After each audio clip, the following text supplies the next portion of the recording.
Welcome to the JWK show. Thank you for tuning in.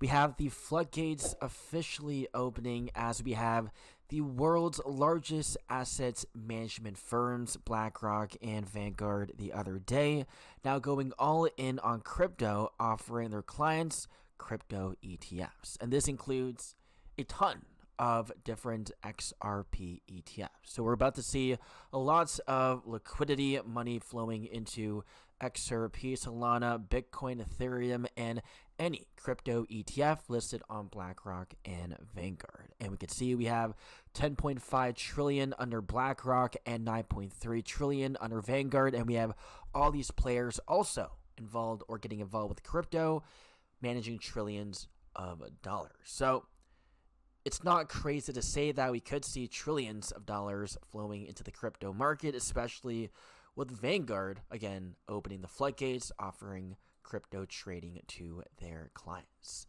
Now we have from Brian Armstrong as well, Coinbase CEO. He says, great to catch up. Larry, tokenization is the future.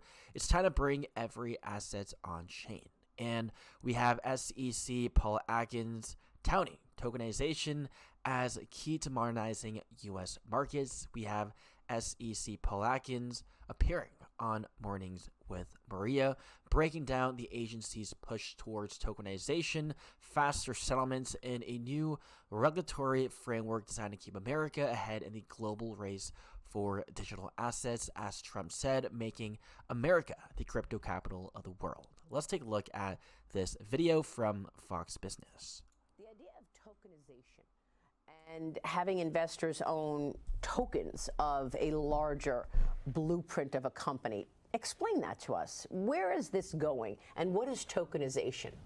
Well, so tokenization is the idea of using then smart contracts or tokens on chain to be able to that represent, say, an underlying security, and so then that tokenized security is a security and would be subject to SEC rules by law. But the idea is that if it's on chain, on a blockchain, then there's much more transparency as to where it is. Right now, there's a bit of opacity as to who owns what and where the company usually doesn't even know where its who its shareholders are and where the shareholders reside, where the shares reside. So tokenization has the benefit of potentially having, instead of T+1 now trade date +1 for clearance and settlement, the prospect of maybe T0 now, depending on the instrument, and we have to think about netting and all sorts of other things with respect to some instruments. But in principle, the idea of on-chain delivery versus payment and receipt versus payment, DVP, RVP on-chain, is a prospect of de-risking the markets, making them much more transparent and then sure as far as clearance and settlement, because it's always that the gap between clearance and settlement and then delivery and payment is the right. Tokenization is essentially upgrading our markets, the financial system, payments, and so on. We also have 12 trillion. BlackRock says U.S. national debt will accelerate crypto adoption, as we had Trump also paying off the U.S. national debt using crypto. And we have also BlackRock CEO Larry Fink saying he was wrong about Bitcoin and crypto. Let's take a look at this video as well. Called crypto an index for money laundering. BlackRock and thieves. And thieves. Yes. Money laundering and thieves. Right. You now have the biggest Bitcoin ETF. So what happened here? I have very strong views, but that doesn't mean I'm not wrong.